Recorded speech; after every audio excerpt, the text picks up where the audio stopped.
2 years ago, me and a couple of my friends, we were going to Islamabad. On our way back, it was already getting quite late, and the road was very deserted and famous for nighttime robberies. So we wanted to get the hell out of there as soon as possible. And we were driving as fast as we could, but suddenly we noticed that our car is wobbling a bit. Turned out, car got punctured on that deserted road. So reluctantly and very frightened and afraid of those potential robbers, we parked on the side of the road, thinking of changing the tire. I got out of the car, went to the trunk. I opened the trunk to look for a spare tire, and this was my expression after I saw it.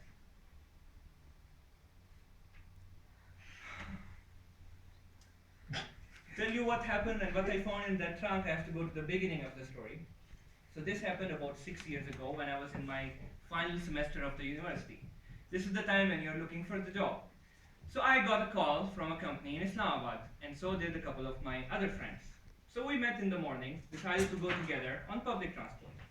But then one of them had the nice idea to borrow a car, but not just any car, a Ferrari. And I was excited. I said, "Go get that car, let's go on Ferrari." So he went to his friend, and me, my other friend, we were waiting on the side of the road. And I decided this is a good time to brag to the world that I will be going on Ferrari. So I took out my mobile, posted on Facebook, going to Islamabad on a Ferrari. I was very proud of myself and very excited. While looking at the horizon on the road, I saw a very old Toyota Corolla from 1980s, very bad shape, coming towards us slowly. And initially I paid absolutely no attention to it. Then I noticed that the driver is actually my friend, sitting there, having that mischievous smile on his face, and I knew, okay, that's a disaster. He came out, and it turned out that his friend lovingly calls his very old Toyota Corolla a Ferrari. He was not lying, he was telling the truth. Just, I didn't know. Anyway, we were disappointed. We decided to go to Islamabad anyway on it. On our way, there was a motorway. And on motorway, you are supposed to drive fast, because if you drive slow, you risk making accidents. So my friend who was driving the car decided to put the car on the fifth gear. So he put the gear in the fifth. But as soon as his hand left the gear, came immediately back to neutral. And the car made really bad noises. Like, I cannot explain to you, I cannot even make those noises. It's really bad. And I was sitting with him in the passenger seat, and I told him, let's try it again. So he again put it in the fifth. Again, as soon as his hand left the gear, it came back to neutral. And this time, voices were even worse. And of course, the car was getting slower. It was getting slower, so we had no other option. We were engineers, so we had to come up with an innovative solution. We decided that me, sitting in the passenger seat, will keep the gear in the while he will be the one driving the car all the way to Islamabad. And luckily, we reached our destination without any further incidents. We spent the day there in the city. In the evening, we decided time to go back. And my other friend, who decided to drive the car, told me, we are not going to repeat that stunt. We are going from another road where we don't have to drive fast. I was happy. I said, okay. On the way back, after a very long and tiring day, I fell asleep. After a while, I woke up and noticed the car is going extremely fast on a road where you are supposed to not even half the speed. And I was surprised. How can this car go this fast on this kind of road? And I looked at my friend who was driving, and this is how normal people drive. They're like this. Yeah? This is how he was driving. Using his knee to keep the gear in the fifth place. As fast as he could. And my reaction. What the hell are you doing? You want to kill us?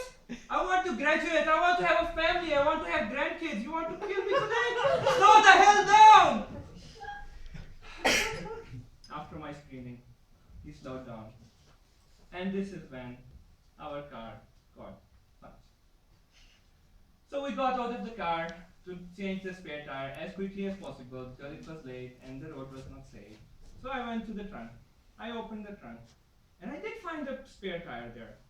But it was as if someone, in their anger, had taken a very big knife and had done this to the tire. And they had taken all their anger on that poor tire. It was you couldn't put it on the car at all. So now we were stranded on a road famous for nighttime robberies. What could we do? We sat there on the side of the road waiting for a miracle to happen. And what do you do in such kind of desperate situation? I decided to post on Facebook. Ferrari got punctured, now stranded on the road. But it was our lucky day. A miracle did happen. A car came to us, and it was not the robbers, some other people going in the same direction as us, who kindly gave us a lift back to our home. While I was back in my room, thinking back, reflecting on the day, and thinking about the absurd event that happened, starting with the Ferrari, the gear, the coordination of two people, and my friend driving like crazy, I thought, this was one hell of a day. Maybe a story worth telling one day to my grandkids. What I didn't realize, I would be telling it to a bunch of Toastmasters. But So these are the three things I want you to learn from my story, and also my grandkids one day. Number one, if your friend tells you he will bring a Ferrari, don't trust him. Don't trust him until you actually see that it is a Ferrari.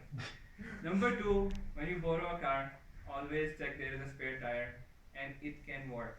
It can be changed. And number three, it doesn't matter how absurd, frustrating, or stupid the situations might be. If you were in the company of good people and good friends, you may realize afterwards that this might be a story worth telling someday. Thank you.